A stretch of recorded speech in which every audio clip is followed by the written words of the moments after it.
મિત્રો, આજે 26 જાન્યુઆરી છે, આપણો પ્રજાસત્તાક દિન, જેને ગણતંત્ર દિવસ પણ કહી શકાય. આ દિવસે આપણે બંધારણ વિશે જાણીએ. બંધારણમાં જે doctor Baba Saheb આંબેડકરે OBC, SC, ST સમાજને જે હક અને અધિકાર આપ્યા છે એ શું છે અને કેટલું બંધારણ લાગુ થયું, કેટલું નથી લાગુ થયું, કોણે નથી લાગુ કર્યું. જો બંધારણ સંપૂર્ણ પ્રમાણે બંધારણનો અમલ થાય તો જે પછાત વર્ગો છે, ઓબીસીમાં આવતા કોળી ઠાકોર સહિત 146 જ્ઞાતિઓ, એસસી એસટી સમાજને શું ફાયદો થાય, આપણું ભવિષ્ય કેવી રીતે સારું થાય એ વિશે આપણે થોડુંક ચિત્ર સાથે જાણીએ, જેથી તમામ મિત્રોને ખુદ પોતાની જાતને સવાલ કરવાનો અને એ સમજાશે કે ખરેખર આપણે લોકોએ શું કરવું જોઈએ, શું વ્યવસ્થા છે અને શું વ્યવસ્થા હોવી જોઈએ. તો એના માટે આજનો વિડીયો દરેક મિત્રોએ જુઓ. આપણું જે બંધારણ છે ને એનું આમુખ એટલે કે પ્રસ્તાવના, એમાં જ સામાજિક સમાનતા એટલે કે દેશમાં ક્યાંય કોઈ જાતિવાદ ન રહે, જાતિના કારણે ભેદભાવ ન રહેવો જોઈએ, સામાજિક ન્યાય, અસમાનતા જે છે ને એ દૂર થવી જોઈએ. તો આઝાદીના 76 વર્ષ પછી અને બંધારણ લાગુ થયા એને તમે જુઓ તો 74 વર્ષ થયા છતાં આજે લગભગ ભાગ્ય જેવું કોઈ ગામડું મળશે તમને કે જ્યાં જાતિના કારણે, વર્ણના કારણે ભેદભાવ ન થતા હોય. થતા જ હશે મોટા ભાગે. આર્થિક સમાનતાની વાત લખી છે તો દેશની અંદર તમે જો તો ભયંકર આર્થિક અસમાનતા ઊભી થઈ છે. ગરીબ બને, પૈસાદાર ખૂબ પૈસાદાર બને. તો બંધારણમાં તો આર્થિક સમાનતાની વાત લખી છે. તો આમ કેમ? રાજકીય ન્યાય એટલે કે ઓબીસી, એસસી, એસટી, સવર્ણો દરેકને પોતાની વસ્તીના પ્રમાણમાં શાસનના અને પ્રશાસનમાં ભાગીદારી મળવી જોઈએ. દાખલા તરીકે લોકશાહીનો 4 સ્તંભ છે જેના ઉપર લોકશાહી ચાલે, તો એ ધારાસભ્યો અને સંસદ સભ્યો છે એને આપણે ગણી શકીએ તો સંસદ ભવન ઉપર અને વિધાનસભા ઉપર તો હંમેશા શાસન કોનું રહ્યું છે? તો તમે વિચારજો તો મોટાભાગે જે બ્રાહ્મણ વાણિયા હશે, મોટાભાગે એવા પક્ષોનું શાસન રહ્યું છે કે જેમાં એમનું પ્રભુત્વ હોય, એમના સ્થાપક બ્રાહ્મણ વાણિયા હોય. આપણા ભાગ્યે જ તમને જોવા મળશે ત્યાં આપણું શાસન. ક્લાસ 1 અધિકારીઓ છે એ લોકશાહીનો બીજો સ્તંભ છે. તો એમાં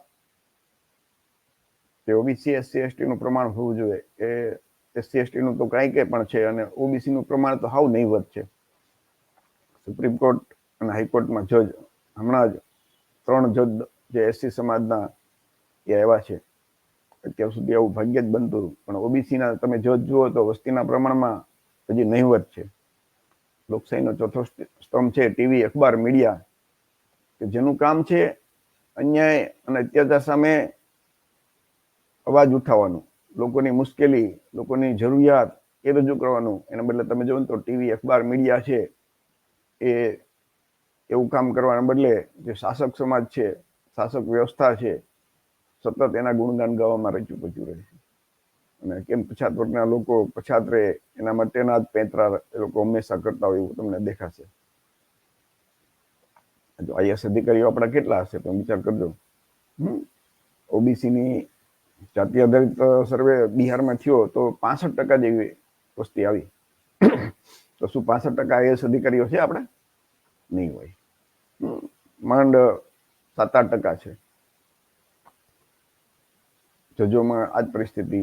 મીડિયા પર તમે જોવો તો વડાપ્રધાન તમે જોવો તો એ 85% વસ્તીવાળા ઓબીસી, એસસી, એસટી ના કેટલા? તો એકાદ ઉપવાદ બાદ કરો તમે તો દેવગોડા. બાકી અત્યારે માનો કે વડાપ્રધાન નરેન્દ્રભાઈ મોદી છે, બધા એમ કહેશે કે એ તો ઓબીસી છે ને, પણ એ તો આરએસએસ વાળાની નિમણૂક કરેલી છે ને.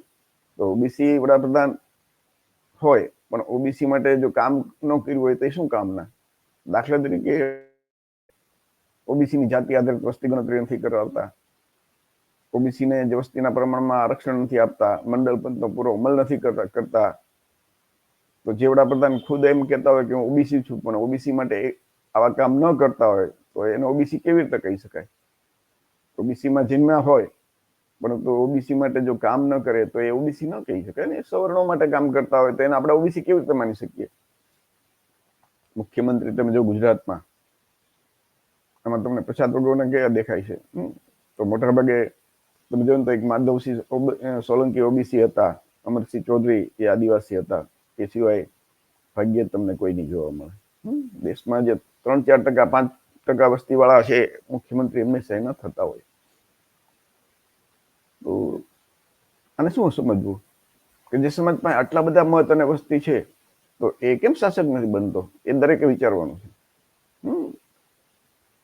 કોંગ્રેસ ભાજપ તો માનો કે એ લોકો આપણને ન બનાવે તો પછી આપણા લોકોએ વિચારવું જોઈએ ને ખુદ શાસક બનવા માટે.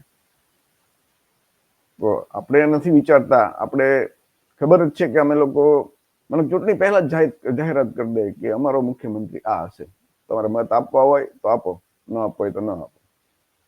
છતાં આપણા લોકો, આપણા કોળી સમાજના, ઓબીસીના, દલિત, આદિવાસી સમાજના, એ લોકો મત એને આપ્યા જ કરે.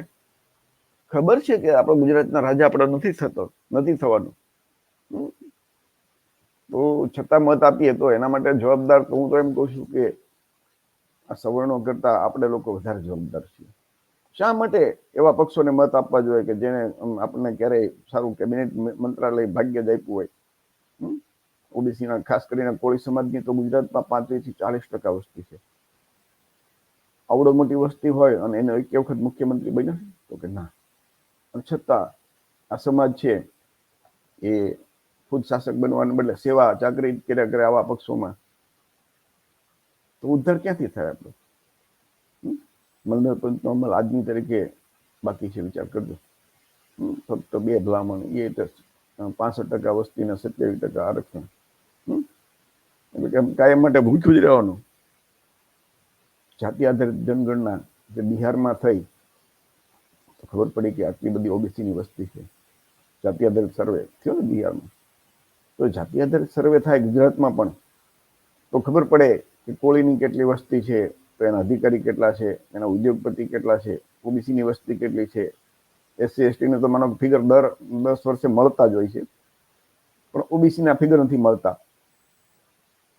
એના કારણે શું થાય કે ઓબીસીના જે હક અને અધિકાર જોતા હોય ને, તો એ માગે ને તો એમ કે ભાઈ તમારા ક્યાં આંકડા કોઈ છે, કોઈ ફિગર તો છે નહીં, કોઈ ડેટા નથી.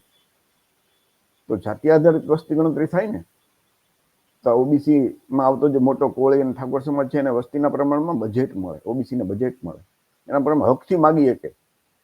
પણ છતાં આ જે બ્રાહ્મણવાણી એની સરકારો છે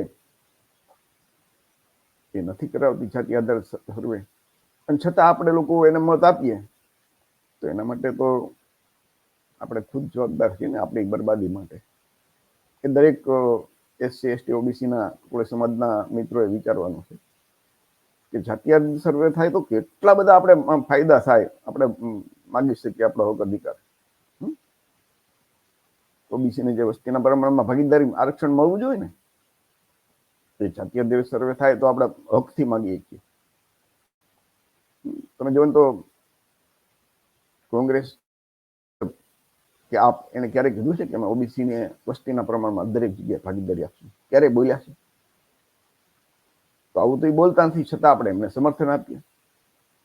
ગુજરાતમાં છેલ્લા 5 વર્ષથી એક નવો પક્ષ આવ્યો છે, વીપીપી, વ્યવસ્થા પરિવર્તન પાર્ટી. એ કહે છે કે અમે ઓબીસી, એસસી, એસટી ને વસ્તીના પ્રમાણમાં દરેક જગ્યાએ ભાગીદારી આપશું. દરેક જગ્યાએ એટલે એક પણ બાકી નથી, દરેક જગ્યાએ. તો આવા પક્ષોને આપણે એ લોકો સમર્થન આપવું જોઈએ કે જે નથી આપતા એને આપવું જોઈએ, કે દરેક વ્યક્તિ વિચારવાનું છે. આપણે કોને આપી શકાય છે સમર્થન? કોને આપીએ તો આપણું ભવિષ્ય સુધરે, આપણા બાળકોનું ભવિષ્ય સુધરે? આવતી પેઢીને બરબાદ કરવી છે આપણે?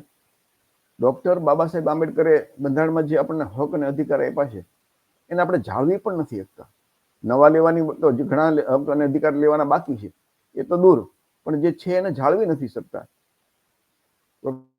માંગણી છે કે દેશમાં એક સમાન અને ફ્રી શિક્ષણ હોવું જોઈએ. તો વિચાર કરજો, આવું કોઈ કોંગ્રેસ ભાજપ કે આપવાળા બોલે છે? નથી બોલતા. વીપીપી કહે છે કે અમે આપશું, તો એને સમર્થન નથી આપતા આપણે. અને એક સમાન હોવું જોઈએ.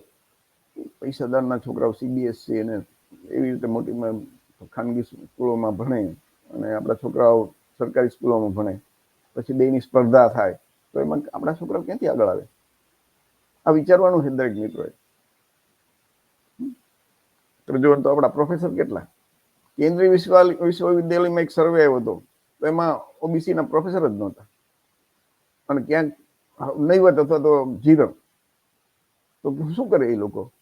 તો જાહેરાત આપે ને કે નોટ ફાઉન્ડ સુટેબલ, એટલે કે યોગ્ય મળતા નથી એમ કરીને એને રદ કરી નાખે, પછી સવર્ણોને ભરી દે. યુનિવર્સિટી તમે જુઓ તો યુનિવર્સિટીમાં ઓબીસીના પ્રોફેસરો એસટીના અને એસટીના એના વસ્તીના પ્રમાણમાં નહીં મળે કેન્દ્રીય વિશ્વવિદ્યાલયમાં. તો આનું કારણ શું? કે આપણું શાસન નથી. શાસકના બધા એ લોકો બેઠા છે, વીસી બધા એમના છે, સરકારો બધી એમની છે, એટલે એમના ઉપર કોણ પછી દંડો તો કોઈ પગલા તો કોઈ લે નહીં.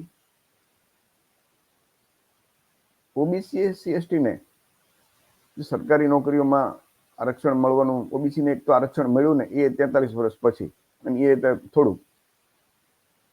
હવે ત્યાર પછી આ બધી સરકારોએ શું વિચાર્યું કે જે સરકારી કંપની છે ને એનું ખાનગીકરણ કરવાનું શરૂ કરી દીધું. રેલવે, વીમા company, airport, petroleum, Coal India, BPS, BPCL, Balco, BSNL.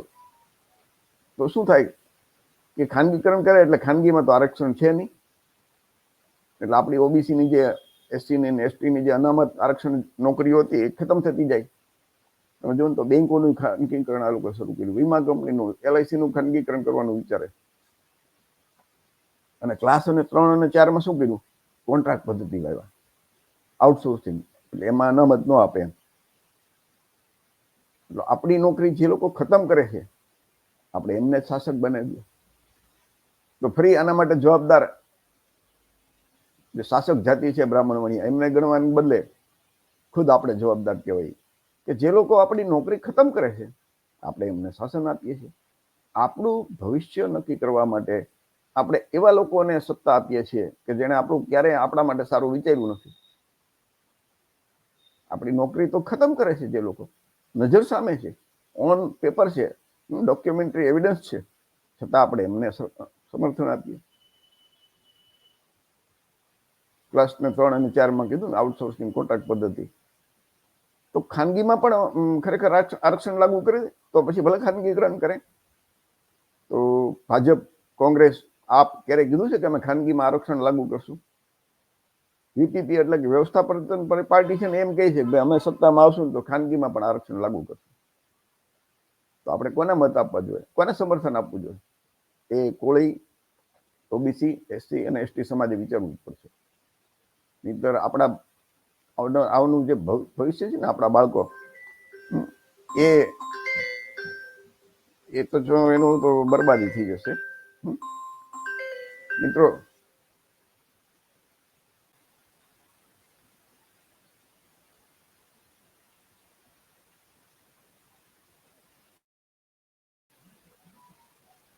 મિત્રો, આ આપણે ખુદ વિચારવાનું છે કે આપણે ક્યાં આપણી બરબાદી ખુદ આપણે નોતરતા રહેશું. સત્તા હશે ને તો બધી સમસ્યાઓ દૂર થઈ જશે. તો આપણી પાસે મત છે અને સત્તા આપણા પાસે નથી, તો દરેક મતદારો ઓબીસીના, એસસીના, એસટીના, ઓબીસીમાં કોળી સમાજ તો બહુ મોટો સમાજ છે. એક વખત વામન મેશ્રામ અમને મળ્યા હતા ને તેમને કીધું કે ગુજરાતમાં ખાલી કોળી સમાજ જાગી જાય ને તો અહીંયા પરિવર્તન આવી જાય.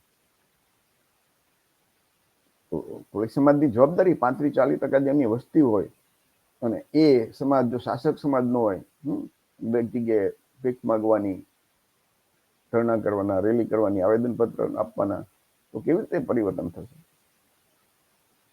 તમે જો વિદેશ કચેરી તમે જો આપણી લગભગ મોટા ભાગના દરેક દેશમાં હોય, ક્યાંય આપણા ઓબીસી, એસસી, એસટીના તમારા કોઈ જાણીતા છે? ગુજરાતમાં 35-40% કોળી છે તમારા આપણા કોઈના એકે વિદેશ કચેરીમાં ક્યાંય એલચી તરીકે? એ લોકોના જ બધા હોય. ડાયરેક્ટ સચિવની ભરતી કરી આ લોકોએ, કેન્દ્ર સરકારે, નરેન્દ્રભાઈ મોદીની સરકારે. બંધારણમાં કોઈ એવી જોગવાઈ નથી, છતાં 15 વર્ષ આઈએએસ ની નોકરી કરે ને પછી સચિવ બનવા મળે, એ ડાયરેક્ટ ભરતી કરી બધા સવર્ણોના ભરી દીધા. એક પણ ઓબીસી નો, એસટી નો, એસટી ના નહીં. છતાં આપણે એ જ પક્ષને સમર્થન આપીએ તો ફરીથી બરબાદી માટે આપણે ખુદ જવાબદાર છીએ, આપણી બરબાદી માટે. આ લોકો નથી, આપણે અન્યાય કરે છે ને છતાં આપણે એમને સત્તા આપીએ. ઈડબ્લ્યુએસ આરક્ષણ બંધારણમાં જોગવાઈ નથી, તો બંધારણમાં સુધારો કરી નાખ્યો એ લોકોએ. ખરેખર બાબા સાહેબે જે બંધારણમાં આરક્ષણ કોને આપ્યું, એટલે કેવી રીતે આપ્યું છે કે જેનું પ્રતિનિધિત્વ નહોતું. આરક્ષણ છે એ ગરીબી દૂર કરવાનો પ્રોગ્રામ નથી.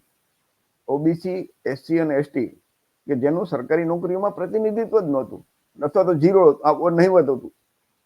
તો આજે ઓબીસી નો, કોળી સમાજનો કે એસટી નો, દલિત સમાજનો કોઈ વ્યક્તિ હોય અને કચેરીમાં જાય તો એના સમાજનો કોઈ માણસ બેઠો હશે ને તો એને આત્મવિશ્વાસ જાગશે. તો બંધારણમાં કલમ 340માં, 341, 42માં આ વ્યવસ્થા એમને એક તો આઈડેન્ટિફાઈ કરવાના.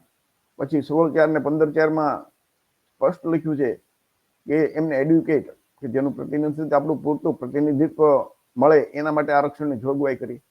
હવે આ સવર્ણો છે એનું તો સરકારી નોકરીમાં એની વસ્તી કરતા ક્યાંક 3 ગણું, ક્યાંક 4 ગણું, ક્યાંક 5 ગણું વસ્તી પ્રમાણમાં તો છે જ, પણ એના ખરેખર હંમેશા વધારે જ હોય છે એનું પ્રતિનિધિત્વ. છતાં એને આરક્ષણ આપી દીધું 10%. દેશમાં 15% સવર્ણો હોય, માનો કે તેમાં ગરીબ કેટલા 8 લાખથી હોય તો 7 થી 8%. હવે 7 થી 8% ગરીબ સવર્ણોને 10% આરક્ષણ આપી દીધું. અને 65% જેવો ઓબીસી સમાજ છે એમાં, જેમાં કોળી આવી જાય, એ 65% ઓબીસી ને ફક્ત 27%. તો એક પણ આપણો ધારાસભ્ય કોળીના કે ઓબીસીના સંસદ સભ્યો એક શબ્દ બોલતા નથી. શા માટે? તો એમને મળીએ તો એમ કે ભાઈ અમારી મજબૂરી છે, અમે પક્ષ વિરુદ્ધ કઈ બોલી ન શકીએ. તો એ આપણે પ્રતિનિધિ કેવા કહેવાય? શા માટે કહેવાય? એને આપણા પ્રતિનિધિ કહેવાય જ નહીં ને. એ તો જે તે પાર્ટીના છે એ કહ્યા ગરા જે કેમ કરે એ એમ કહે છે કે ભાઈ અમે એવું ન કરીએ તો અમારી ટિકિટ કપાઈ જાય, એટલે અમે બોલતા નથી. તો એનો મતલબ જે આપણે પ્રતિનિધિ આપણે ચૂંટીને મોકલીએ ને કોંગ્રેસ કે ભાજપમાં, એ આપણા નથી હોતા. એ ફક્ત એનો વ્યક્તિગત એનો સ્વાર્થ હોય છે.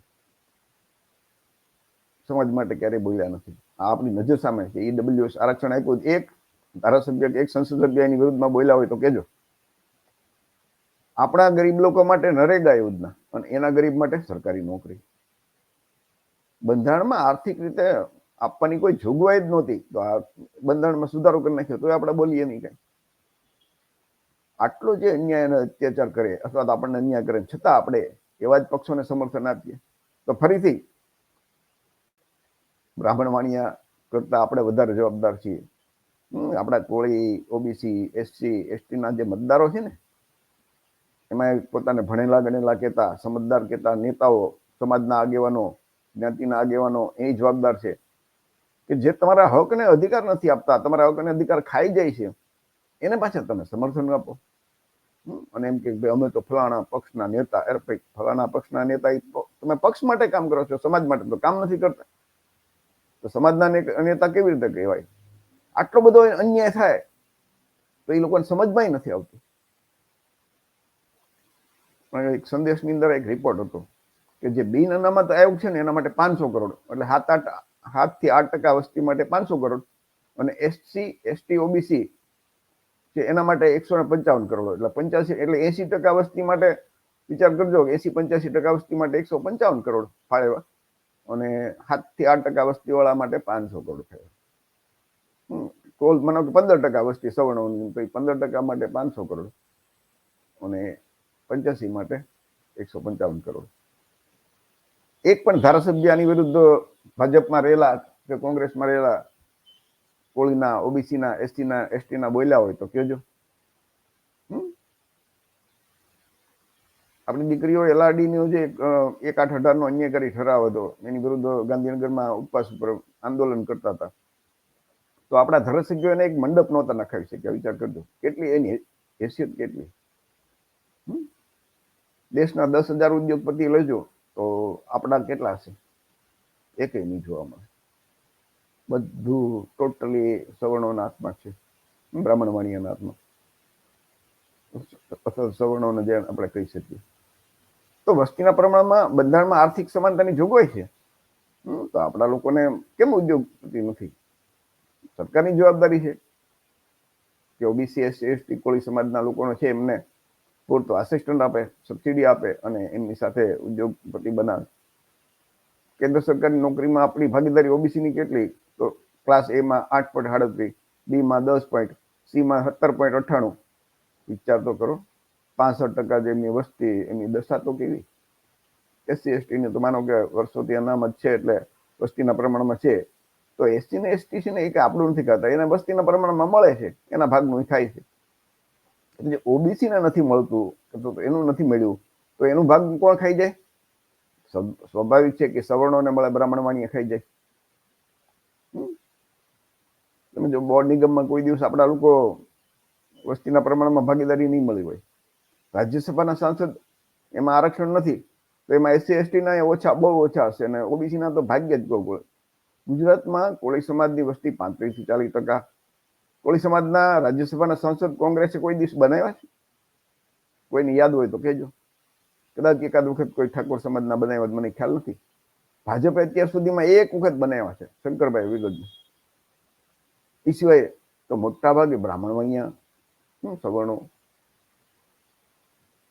એનો તો કાર્યકાળ 6 વર્ષ માટે હોય રાજ્યસભાના સાંસદનો, અને સંસદ સભ્યો જેટલી એમને ગ્રાન્ટ મળે એટલા જ એની પાસે હક અને અધિકાર હોય. તો આપણા લોકો એમાં ત્યાં હોય જ નહીં. વિચાર તો કરજો, આપણા વિરુદ્ધમાં બિલ આવે, કોઈ કાયદો બને, તો ક્યાંથી આપણા લોકો મૂંગા એ તો પાસ થઈ જાય, સવર્ણો જોઈ બધા. આ બધી આપણી જે સમસ્યાઓ છે, આપણી જે એને આપણને, આપણા સમાજને જે બંધારણમાં લખેલા હક અને અધિકાર છે એ આપવા માટે ક્યાંય મુસ્લિમ સમાજ આડા આવ્યા છે કે આ લોકો નહીં આપતા? ખરેખર ઓબીસીમાં તો મુસ્લિમ સમાજ જ જાય છે. તો આ જે સરકાર છે એ સતત તમને એમ દેખાડે કે આ મુસ્લિમ તમારા વિરોધી છે, એટલે અમને મત આપો. અમે સતત એ જ બતાવ્યા કરે કે હિન્દુ મુસ્લિમ કર્યા કરે. ખરેખર તો આપણા હક અધિકાર નથી મળ્યા એના માટે મુસ્લિમ નથી જવાબદાર ક્યાંય, એ તો ઓબીસીમાં આવે છે. ઓબીસીમાં ઘણી બધી મુસ્લિમ જ્ઞાતિ છે. મુસલમાન આપણા રોકે છે કે શાસક લોકો, જે ભાજપ કોંગ્રેસના સવર્ણ શાસકો આપણા અધિકાર રોકે છે? એ સમજવું પડશે. અને જે આપણા અને અધિકાર નથી આપતા, આપણે એમને પાછું સમર્થન આપીએ તો ફરીથી આપણી બરબાદી માટે ખુદ કોળી, ઓબીસી, એસસી, એસટી આપણે ખુદ છીએ. કે આપણે ગુલામી છોડી શકતા આ બ્રાહ્મણ વાણિયા શાસકોની, એના પક્ષોની. એમાં સેવા ચાકરીમાં મજા આવે, આપણને આનંદ આવે. વિચાર કરજો, મંદિરો પાછળ કેટલા ખર્ચા કરે સરકારનું કામ મંદિરો બનાવવાનું છે. આપણી બધી સમસ્યાઓ છે કેમ હજી દૂર નથી કરી? દેશભરમાં ફ્રી અને એક સમાન શિક્ષણ નથી કરતા, પણ મંદિર બનાવશે. અયોધ્યા સબસિડીમાં કે મફત અયોધ્યા લઈ જશે રામ મંદિરમાં જોવા, દર્શન કરવા, પણ મફત શિક્ષણ નહીં આપે. એ તો બધું ખાનગીકરણ કરી નાખ્યું અને મોંઘું કરી નાખ્યું, એટલે આપણા છોકરા ભણે નહીં, દર્શન કરે, ભજન કીર્તન કરે, ભગતતા બને. હા, એ લોકોની રણનીતિ છે કે આ સમાજને મંદિર ને ભગત ને ભક્તિમાં, ભજન કીર્તનમાં એમને રાખો એટલે ક્યારે હક અધિકાર માગે નહીં. જાતિ આધારિત વસ્તી ગણતરી કરાવતા નથી અને અયોધ્યા લઈ જાય. વિચાર તો કરો. આ લોકો એક સર્વે કર્યો હતો કે જ્યાં જ્યાં મંદિર હોય ત્યાં ભાજપને વધારે મત મળે. એટલે ભાજપે એમ કે ભાઈ દક્ષિણમાં અમુક 1,03,000 હનુમાન મંદિરોનું નિર્માણ કે જીર્ણોદ્ધાર કરે, વિચાર તો કરો. એટલા માટે કે મંદિર હોય ને તો આપણા લોકો પછી એ મંદિરના નામે એમને મત આપ્યા કરે. એ લોકોનું આ રણનીતિ છે અને આપણે એમાં ફસાઈ જઈએ છીએ આપણા લોકો. 2024ની ચૂંટણીમાં તમે જોજો, સતત રામ મંદિર બની જશે. રામ મંદિર બની ગયું તો આપણે દરેક ગામમાં, દરેક શહેરમાં રામ મંદિર છે. તો આપણા ગામમાં જે રામ મંદિર હોય એ રામની શક્તિ ઓછી ને ત્યાં અયોધ્યા એ શક્તિશાળી વધારે હોય એવું તો હોતું નથી. બંને સરખા હોય. એ ભવ્ય મંદિર એટલે એ તો પથ્થર છે ને. મૂર્તિમાં માનો કે જે રામ, માનો કે રામ હોય તો બે જગ્યાએ સરખા હોય ને. તો રામ મંદિર બની જશે શું આપણને હક અને અધિકાર આપણા જે અત્યાર સુધીમાં બધા હક અધિકાર બાકી છે લેવાના એ મળી જશે? તો આઝાદી પછી બંધારણ લાગુ થયા આજે 74 વર્ષ પૂરા થયા અને છતાં આપણને હક અને અધિકાર નથી મળ્યા, અને છતાં હજી આપણને આવી રીતે જ ઉલ્લુ બનાવે.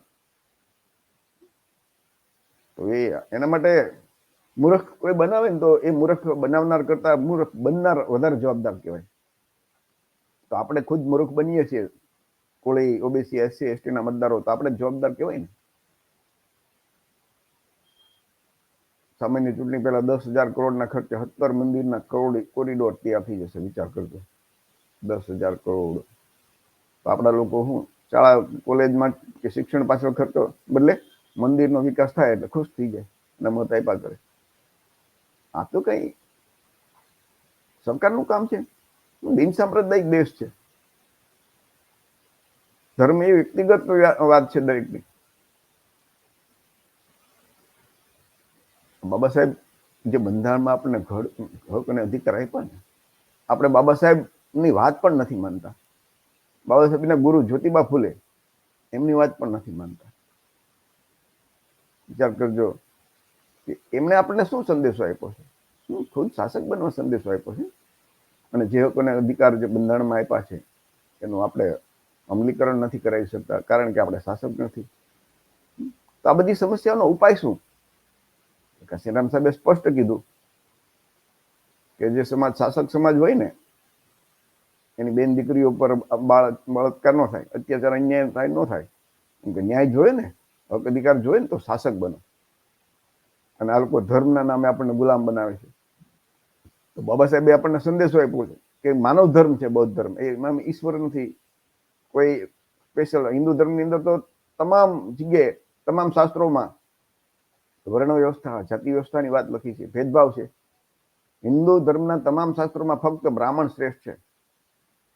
આજના કોળી, ઓબીસી, એસસી, એસટી જે શુદ્ર વર્ણમાં આવે છે, જે પોતાને હિન્દુ માનતા હોય અને જે બ્રાહ્મણ નથી, ક્ષત્રિય નથી કે વાણિયા નથી, તો એવા હિન્દુ બાકીના વિદ્યા એટલા બધા શુદ્રમાં જ આવે.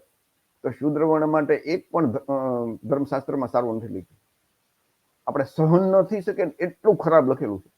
આપણે કોઈ જાતિ આધારિત મને જાતિ આધારિત ગાળું દે તો આપણને કેવું લોહી ગરમ થઈ જાય, મારવા દોડીએ, તો યુદ્ધ થઈ જાય, ઝઘડો થઈ જાય.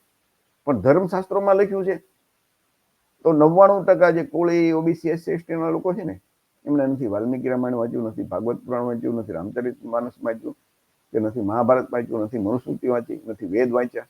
બસ આ બધા પુરાણો તમે વાંચો ને, વિષ્ણુ પુરાણ, ભાગવત પુરાણ, એવી તો બધી વાતો લખી છે અને આપણા વિશે એટલું બધું ખરાબ લખ્યું છે. એમાં મનુસ્મૃતિ નામનું તમે જે આઝાદી પહેલાનું જે ન્યાય અથવા તો કાયદાનું પુસ્તક જેને કહી શકાય એ તમે વાંચો. જેનામાં સામાન્ય બુદ્ધિ હોય અને જો મનુસ્મૃતિ વાંચે ને તો એ જ વખતે એમ કે ભાઈ હિન્દુ ધર્મ એ આ બ્રાહ્મણ ધર્મ છે, આ હિન્દુ ધર્મ નથી, આ બ્રાહ્મણ ધર્મ છે ને એ મારો ધર્મ નથી. તો આપણા જે પૂર્વજો છે, સમ્રાટ અશોક અને ગૌતમ બુદ્ધના સમયમાં, એ તો બૌદ્ધ ધર્મના જીવન મુજબ જીવન જીવતા હતા. તો આપણે એ વખતે આપણી પાસે સત્તા હતી, આપણા શાસન હતા અને આપણો ધર્મ હતો તો સુખી હતા. તો જ્યાં સુધી સત્તા આપણી નહીં હોય અને જ્યાં સુધી ધર્મ આપણો નહીં હોય ત્યાં સુધી આપણે દુઃખી રહેવાના છે. આ સમસ્યાઓનો ઉપાય એટલા માટે તો ભગવાન બુદ્ધના જે રસ્તે છે ચાલવું હોય તો ડોક્ટર બાબા સાહેબે 22 પ્રતિજ્ઞા આપી, એનું પાલન કરીએ એટલે બૌદ્ધ ધર્મ. આપણી પાસે મત છે, મતનો યોગ્ય ઉપયોગ કરીએ તો શાસક બની જશું. એટલે તો શાસન આપણું હશે, ધર્મ પણ આપણો હશે, તો ઓટોમેટિક આપણી બધી સમસ્યા ખતમ થઈ જશે. પરંતુ આપણા લોકોને સાચી સમસ્યા શું છે, સમસ્યાનું મૂળ કારણ શું છે એ ખબર નથી પડતી. અને એ જ સવર્ણો જે બ્રાહ્મણો અથવા શાસકો છે એ ધર્મના નામે ધર્મનો અફીણ પાયા કરે અને આપણા લોકો એમાં ગુમરાહ થયા કરીએ. હક અધિકાર નથી આપતા એને સમર્થન આપીએ. જે આપણને હક અને અધિકાર આપવાની વાતો કરે છે એનાથી દૂર ભાગીએ તો ફરીથી આપણી બરબાદી માટે આપણે ખુદ જવાબદાર. આપણા જે વડવાઓ છે, આપણા મહામાનવ છે, ગૌતમ બુદ્ધ છે, સંત કબીર છે, સાવજી મહારાજ છે, જ્યોતિબા ફૂલે છે, સાવિત્રીબાઈ ફૂલે છે, પેરિયાર રામાસ્વામી છે, એમણે તો આપણને રસ્તો દેખાડ્યો છે, પણ આપણે એ રસ્તે નથી હાલતા.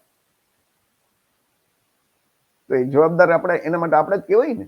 દાખલા તરીકે તમે વિચાર કરજો, એક ગામડું હોય એમાં મોટા ભાગની માનો કે 90% વસ્તી કોળીની હોય તો સરપંચ મોટા ભાગે કોળીનો જ હોય.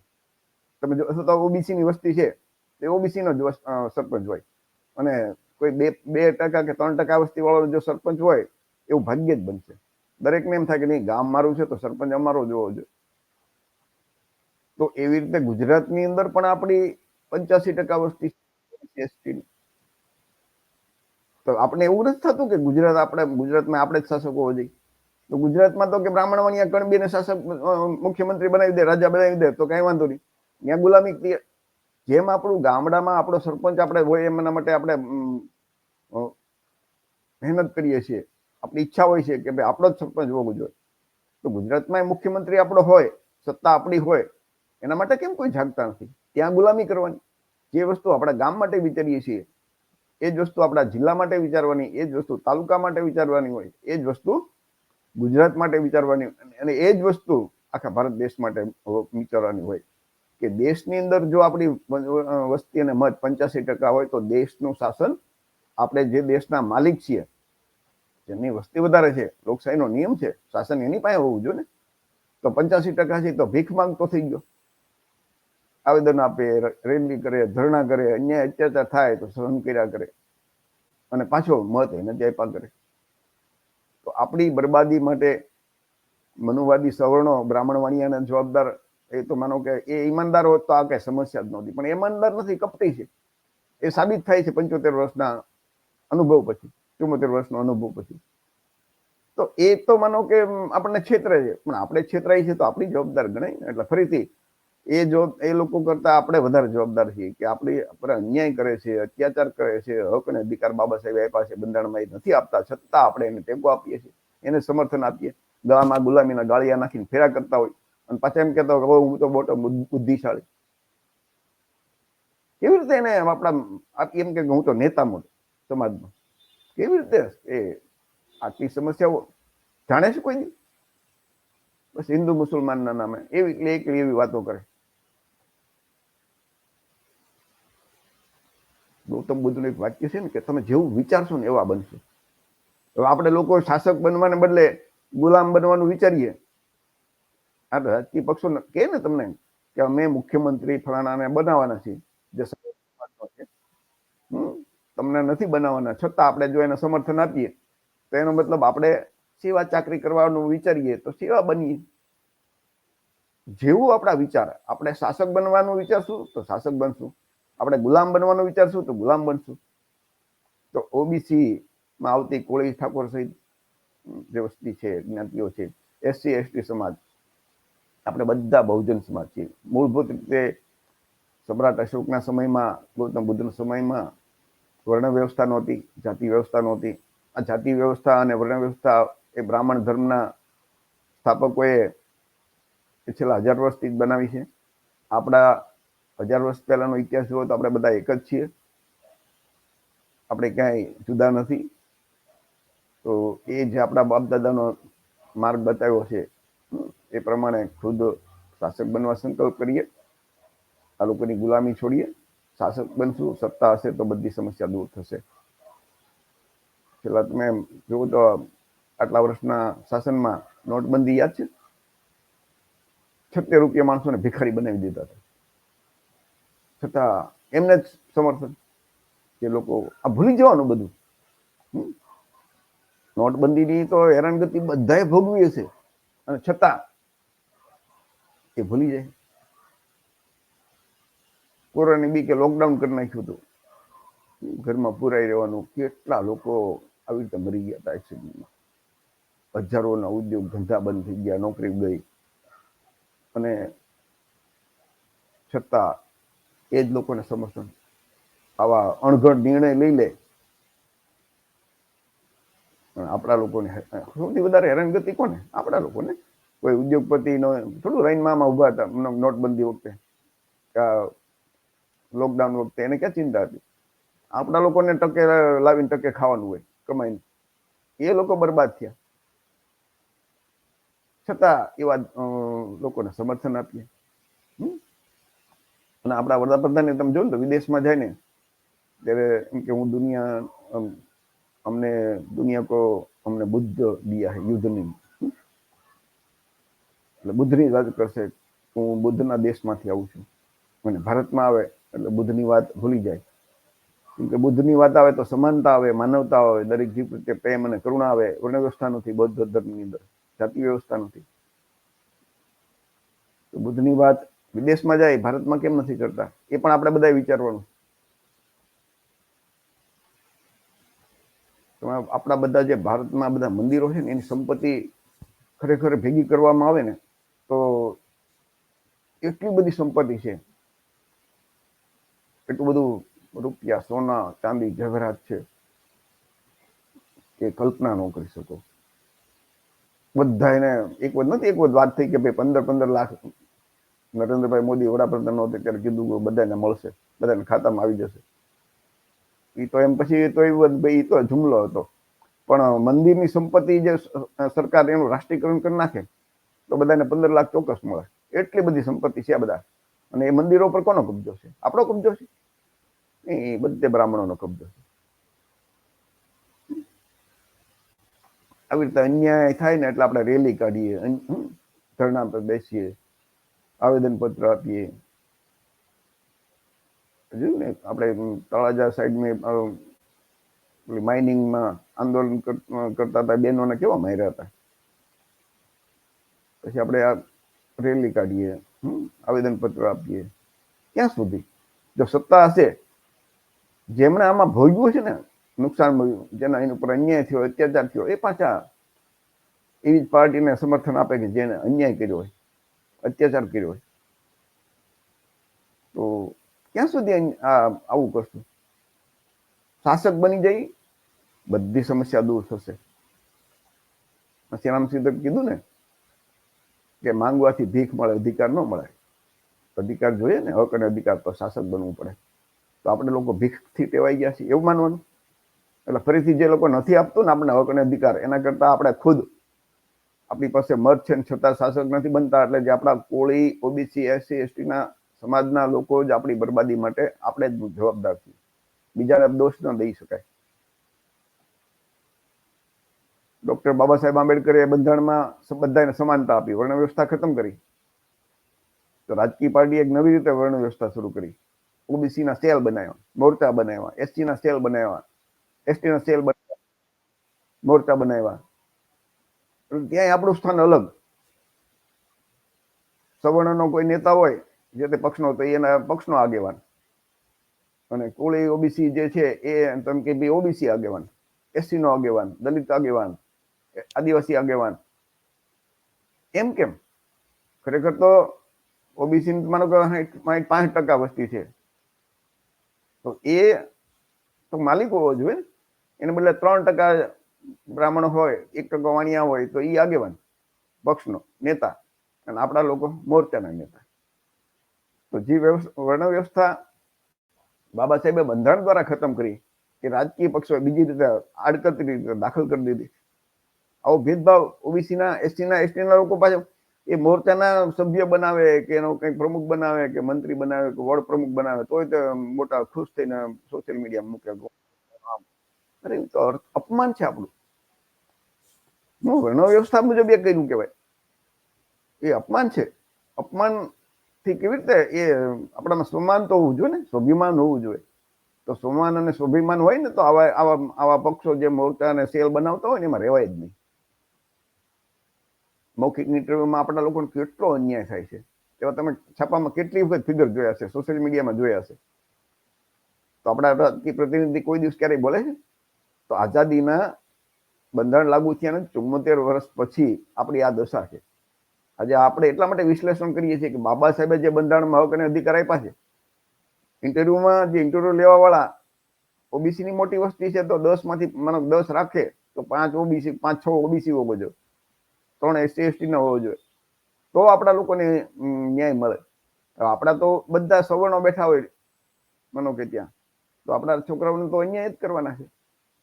પરીક્ષામાં લેખિતમાં ખૂબ માર્ક લાવે પણ ઓરલમાં કાઢી નાખે. તો કોળી, ઓબીસી, એસસી, એસટી મિત્રો, આપણી પાસે મત સિવાય બીજું કાંઈ નથી. નથી આપણી પાસે સત્તા, નથી આપણી પાસે અધિકારીઓ, નથી આપણી પાસે રૂપિયા, નથી આપણી પાસે મીડિયા, કે નથી આપણી પાસે ઉદ્યોગ ધંધા.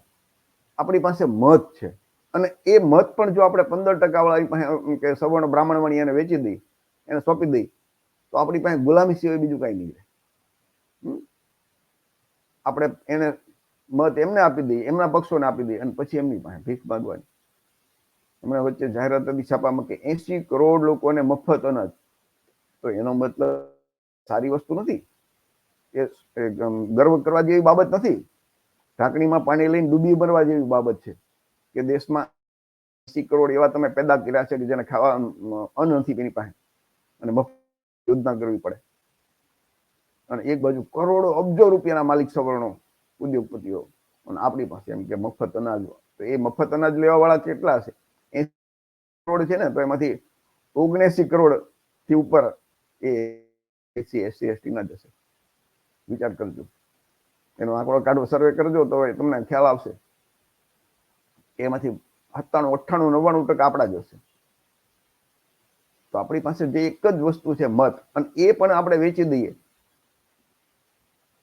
દારૂ, જુગાર, દારૂની પોટલી માટે થઈને, પૈસા માટે થઈને, ગાંઠિયા, જગ્યા, ભજીયા. આપણા કોળી ઓબીસી ST ના જેટલા મતદારો છે ને, એ મિત્રોને વિનંતી કે તમે હજી સુધી એવું ક્યારેય બન્યું છે કે રાજકીય પક્ષો હોય ને એ પાવભાજી કરે, ગાંઠિયા ખવડાવે, ભજીયા ખવડાવે, તો એનું કોઈ દિવસ નહીં ખાવાનું. તો મોટા ભાગે બધા એ ખાઈ જાય એનું. થોડુંક કોઈ જ્ઞાતિનો આગેવાનો હોય તો મઢ માટે રૂપિયા આપી દે, થોડુંક ગામડામાં દારૂ વેચે, આવું બધું લગભગ તમે જોજો સોશિયલ મીડિયામાં બધા કહેતા છે કે આવું થાય છે અમારા ગામમાં. છતાં એનાથી આપણા લોકો મત વેચી દે અને પછી એની પાસે ભીખ માંગ્યા કરે. તો ફરીથી આપણે મત વેચીએ કે મને મત એને આપી દઈએ છીએ, એના માટે જવાબદાર તો આપણે જ છીએ ને. લાલચી, લોભિયા અને સ્વાર્થી લોકો તો આવી થાય જ ને. જેને એટલી અક્કલ નથી કે આપણા મતની કિંમત કેવી હોય, આપણી બહેન દીકરીની જે ઇજ્જત હોય ને એવી હોય. તો આપણે બહેન દીકરી આપણા રૂપિયાથી વેચી શકીએ? એ નથી વેચતા તો મત શા માટે વેચવો જોઈએ? બેયની સેમ કિંમત છે, સેમ જ સરખી જ કિંમત છે. તો ફરીથી આપણે લોકો જવાબદાર છીએ કે આપણી પાસે મત વધારે છે, છતાં આપણે લોકો મૂર્ખ કે એ જે લોકો આપણને હક અને અધિકાર નથી આપતા, આપણે એમને સમર્થન આપીએ છીએ. આપણા સમાજ ઉપર માનો કે અન્યાય અત્યાચાર થાય તો આ પક્ષમાં એના સવર્ણો તો ન બોલ્યા, પણ જે તે શાસક સમાજ હોય, શાસક પક્ષ, કે તો એના જે આપણા જે ચૂંટાઈને હોય ને એ લોકો નહીં બોલતા. વાળુકરનો આ કિસ્સો હાલતો હતો. તો એ આપણા લોકો આપણા સમાજ ઉપર અન્યાય કે અત્યાચાર કંઈક થાય ને તો બોલી પણ નથી શકતા. વિચાર તો કરજો કેવા એ મજબૂર હશે. હું તો એમ માનું છું ત્યાં સુધી એ લોકોની ઈચ્છા હશે કે બોલવું, પણ એ બોલવા જાય તો એને કાઢી મૂકે, ટિકિટ ન આપે. તો એ લોકો કદાચ એવું વિચારતા હશે ભાઈ સમાજ જેવું કરે, આપણે તો આપણું ઘર તો સાજું થાય છે. હા, હકીકત છે ને, તમારી નજર સામે જોયું છે. અને છતાં જેવી ચૂંટણી આવે ત્યારે પાછું એને સમર્થન આપવાનું. તો ફરીથી આના માટે જવાબદાર આપણે ખુદ છીએ. આપણા લોકોના આજે મહામાનવ થઈ ગયા, તમારી નજર સામે ફોટા છે. ગૌતમ બુદ્ધ છે, સાવિત્રીબાઈ ફૂલે છે, જયદેવ પ્રસાદ કુશવાહા, ડોક્ટર બાબા સાહેબ, માતા રમાઈ છે, ગાડગે બાબા છે, કાંશીરામ સાહેબ છે, રામ મનોહર લોહિયા છે, જ્યોતિબા ફૂલે છે, શિવાજી મહારાજ છે, સાવજી મહારાજ છે, પેરિયાર રામાસ્વામી છે, લલયસિંહ યાદવ છે. આ બધા જે બિરસા મુંડા છે, આપણે એમના વિચારો મુજબ નથી ચાલતા. અને બ્રાહ્મણ વાણિયાને જે કાલ્પનિક બધી વાતો, એમના બાપ દાદાને જે કાલ્પનિક વાતો લખી છે, કાલ્પનિક શાસ્ત્રો લખ્યા છે, એમની વાત માનીએ તો બરબાદ તો થઈ જ ને. અને આપણા ઘરની અંદર તમે જોજો, આપણા સમાજમાં જે ઓબીસી, SC, ST, કોળી સમાજમાં જે આ જન્મેલા મહામાનવના ફોટા છે, એના ફોટા ઓછા હશે અથવા તો નહીં જ હોય. પણ ઓલા બ્રાહ્મણ વાણિયા જે કંઈક બનાવ્યા છે ને કાલ્પનિક વાર્તા, એના ફોટા હશે. ત્યારે બ્રાહ્મણ વાણિયાના ઘરની અંદર આમાંથી તમે જોવો તો આપણા મહામાનવના ફોટા હોય છે કોઈના એના ઘરની અંદર? તો એ લોકો આપણા સમાજના જે આપણા મહામાનવ થઈ ગયા એના ફોટા નથી રાખતા. તો આપણે એમના શા માટે રાખવા જોઈએ? એનો મતલબ કે આપણે કંઈક માનસિક રીતે ગુલામ છીએ, એમ સમજી લેવું પડે. એવું જ લાગે ને. ઓબીસી સમાજ ને જે આરક્ષણ અને અનામત મળી છે ને, એ ડોક્ટર બાબા સાહેબના કારણે મળી છે. આર્ટિકલ 16(4) અને 340(9) બાબા સાહેબે મૂક્યું હોત ને બંધારણમાં, તો ઓબીસી સમાજમાં આવતી જે કોળી, ઠાકોર, આ બધી જે જાતિઓ છે ને, કુંભાર, લુહાર, માળી, પ્રજાપતિ, દરજી, આ બધી જે જાતિઓ આરક્ષણનો લાભ લે છે ને, એ બાબા સાહેબના કારણે મળે છે. પણ ક્યારેય બાબા સાહેબને મોટા ભાગના યાદ નથી કરતા. નોકરી મળે કે શિક્ષણમાં આરક્ષણનો લાભ લે એટલે પછી બાબા સાહેબનો આભાર નહીં માને. એ જશે ક્યાં? મોટા ભાગે મંદિરોમાં ને એમાં જશે. તો બાબા સાહેબે ખાઈ છે, પણ આપણા બાબા સાહેબે જે આપણે કીધું એનું આચરણ નથી કરતા. તો આપણા SC, ST સમાજની જવાબદારી છે કે બાબા સાહેબ આપણે જે સંદેશ આપી ગયા છે એમના જે અધૂરા કાર્ય છે, તો ડોક્ટર બાબા સાહેબ આંબેડકરના 2 મુખ્ય અધૂરા કાર્ય કહેવાય. એક તો ભારતને બૌદ્ધમય બનાવવાનું અને શાસક બનવાનું, શાસક જાતિ બનીએ તો બધી સમસ્યા દૂર થશે. તો જેમના કારણે આપણને અનામત કોળી સમાજના તમે છોકરાઓ જોજો નોકરી કરતા હશે, કે ઠાકોર સમાજના, કે આ બધી જે ઓબીસીની જાતિઓ, એના આરક્ષણ ઓબીસી કે SC/BC ના કારણે નોકરી મળી હોય, કે ઓબીસી ના કારણે ગુજરાત સરકારની નોકરી હોય તો SC/BC ના કારણે, અને કેન્દ્ર સરકારની નોકરી હોય તો ઓબીસી ના બેઝ ઉપર. પણ એ ક્યારેય બાબા સાહેબની યાદ નહીં કરે. અને બાબા સાહેબનું નામ આવશે ને ત્યાં તો મોઢું બગાડી દેશે. તો ઓબીસી સમાજ એ સૌથી મોટો સમાજ છે, જેની વસ્તી 65% જેવી છે. એને સમજવાનું છે. તો જેનું ખાઈએ એનું આપણે એમ કહીએ કે આપણે ગદ્દાર સાબિત થઈ. બાબા સાહેબના નામનું ખાવું છે અને બાબા સાહેબનું યાદ નથી કરવું. બાબા સાહેબે જે આપણને રસ્તો બતાવ્યો છે એ રસ્તે ચાલશું તો સુખી થશું. ભારતનું સંવિધાનમાં તમે જોવો ને તો પહેલો જે ભાગ છે ને, પહેલું જે આર્ટિકલ 1, એમાં સંઘનું, આપણા દેશનું સંઘનું નામ શું? તો કે ઇન્ડિયા, અર્થાત ભારત. તો જોજો આપણે તો જોજો ઘણા મોટા ભાગના જે મનુવાદીઓ છે ને, બ્રાહ્મણવાદીઓ, ભારત બોલવાને બદલે એ હિન્દુસ્તાન બોલ્યા કરશે. ખરેખર હિન્દુસ્તાન બંધારણમાં છે જ નહીં હિન્દુસ્તાન બોલવાની જોગવાઈ, પણ એ લોકોની માનસિકતા. અને કદાચ સવર્ણો ભલે બોલે, પણ આપણા કોળી, ઓબીસી, SC, ST કોઈ તો ક્યારેય હિન્દુસ્તાન બોલવાનું જ નહીં. આપણા દેશનું નામ ભારત છે. બાબા સાહેબનું બંધારણ લખેલું છે ને, એમાં લખેલું છે આર્ટિકલ 1 કલમ 1. કલમ 51 જે છે ને, એમાં આપણી દરેક નાગરિકની ફરજો લખી છે જુદી જુદી. જેમ આપણા હક અને અધિકાર માટે આપણે કહીએ, એમાં આપણી ફરજ પણ છે. અને એ ફરજમાં જે 8 નંબર છે ને, કે દરેક વ્યક્તિમાં વૈજ્ઞાનિક માનસ, માનવતાવાદ અને જિજ્ઞાસા તથા સુધારણાની ભાવના કેળવવાની. વૈજ્ઞાનિક માનસ એટલે કે અંધશ્રદ્ધા ન હોવી જોઈએ, અંધવિશ્વાસ ન હોવો જોઈએ. વિજ્ઞાન જે કે એ માનવું પડે, એ આપણી ફરજ છે. તો આપણે વિજ્ઞાન મુજબ માનીએ છીએ. ડાર્વિનનો ઉત્ક્રાંતિવાદ માનવો નથી, ઇવોલ્યુશનની વાત માનવી નથી. ભણ્યા ખરા 10,000 વર્ષ પહેલા ખબર હતું પથ્થર યુગ હતો, કેવી રીતે આપણા પૂર્વજો, કેવી રીતે પૃથ્વીનો વિકાસ થયો, કેવી રીતે, એ બધું આપણે વિજ્ઞાનમાં ભણીએ છીએ, પણ માનવું નહીં. ત્યાં પાછા આપણે જે કાલ્પનિક વાતો હોય બધી, એ વાતો માનીએ કે બ્રહ્માના મોઢામાંથી બ્રાહ્મણ, બ્રહ્માના હાથમાંથી ક્ષત્રિય, બ્રહ્માના પેટમાંથી વાણિયા અને બ્રહ્માના પગમાંથી શૂદ્ર ઉત્પન્ન થયા, એવી બધી વાતો માનીએ. તો વિજ્ઞાન જે સમજાવે છે ઉત્ક્રાંતિવાદ છે, ઇવોલ્યુશનમાં છે, કે હોમોસેપિયન માનો કે 2.5 લાખ વર્ષ પહેલા હતો, તો એમાંથી કેવી રીતે ધીમે ધીમે આપણો વિકાસ થયો, કેવી રીતે ક્રમિક જીવનો અને વિકાસ થયો, એ વિજ્ઞાન ભણવા આપણે આવે છે. અને એના એ લોકો આધાર પુરાવો આપે છે. ભણ્યા ત્યારે એ માનવાનું, અને ભણીને પછી જો આમ બહાર નીકળીએ એટલે આવી બધી કાલ્પનિક વાર્તા માનવાની. વૈજ્ઞાનિક માણસ તો એ આપણી ફરજ છે દરેક વ્યક્તિમાં. તો આપણે આપણી ફરજ નિભાવી નથી શકતા. તમે જોવો ને તો વડાપ્રધાન થી લઈને નરેન્દ્રભાઈ મોદી, રાહુલ ગાંધી, કેજરીવાલ, યોગી, ભૂપેન્દ્રભાઈ પટેલ, અમિત શાહ, અમિતાભ બચ્ચન, સચિન તેંડુલકર, વિરાટ કોહલી, સૂર્યકુમાર, કુલદીપ, પછી રોહિત શર્મા, આપણા રામનાથ કોવિંદજી, આપણા દ્રૌપદી મુર્મુજી, મુકેશ અંબાણી, અદાણી, આ બધા સેલિબ્રિટીઓ જે છે આપણે કહીએ ને, એ લોકો જયારે એક કલમ 51 નું પાલન ન કરતા હોય તો આપણા લોકો સામાન્ય માણસોને એમ લાગે ને કે આટલા લોકો છે આગળ, એ જયારે આવું કરતા છે તે સાચું જ હોય ને. ખરેખર ધર્મ છે એ વ્યક્તિગત બાબત છે, જેને બાબા સાહેબ આપ્યું છે ને, કે જેને જે ધર્મ સ્વીકાર હોય પાળવો હોય પાળી શકે છે, એમાં કોઈ બંધન નથી. પરંતુ આવી રીતે જાહેરમાં દેખાડો કરો તો શું થાય? લોકો આ લોકોને આઇકોન માનતા હોય છે. એ કરે એ પ્રમાણે કરે, કરોડોનો ખર્ચો કરે, એની પાસે રૂપિયા છે, એને એ ગમે કરશે, એને કઈ વાંધો નહીં આવે. તો બાબા સાહેબે આ સંદેશો આપ્યો છે આપણને? તો ના.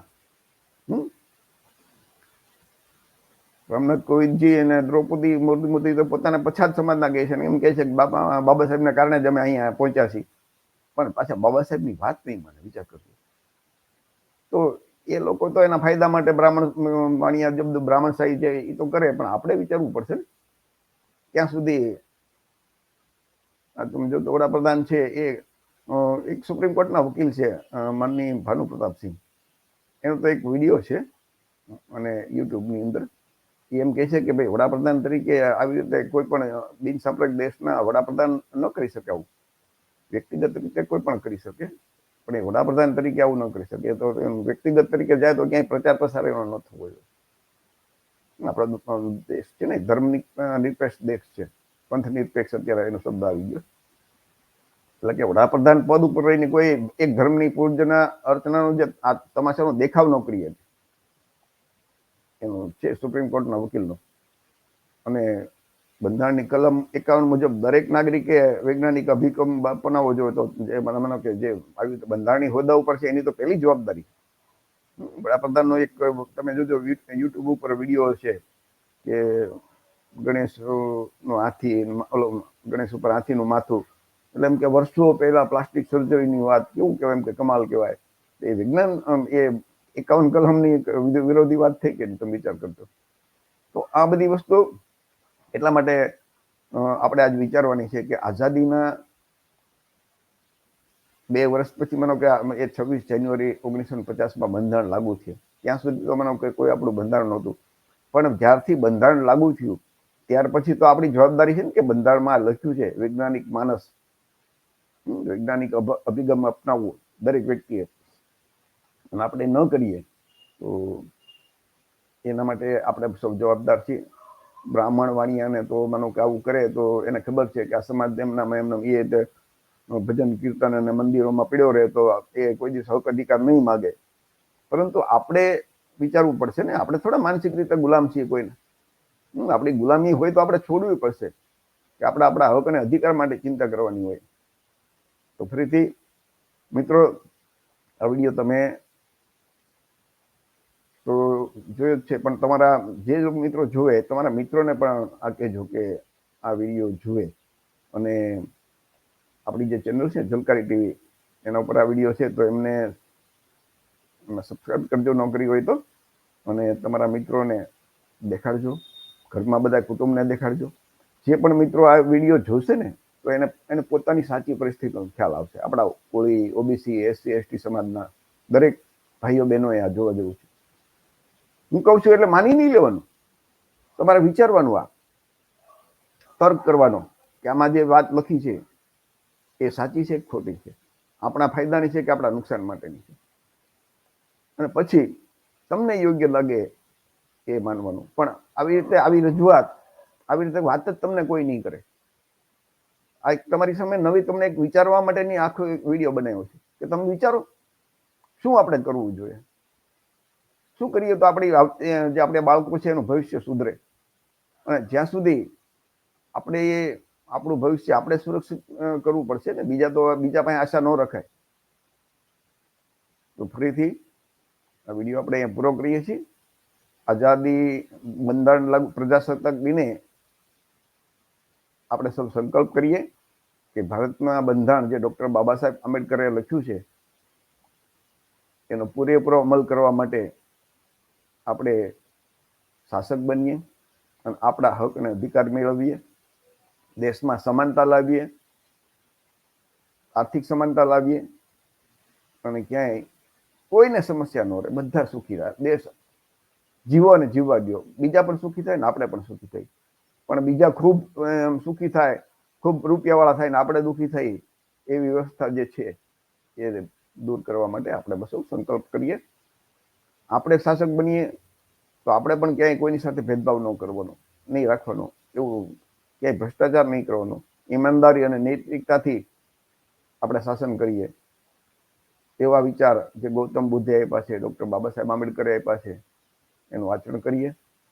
ફરીથી દરેક મિત્રોને જય ભીમ, નમો બુદ્ધાય, જય સંવિધાન.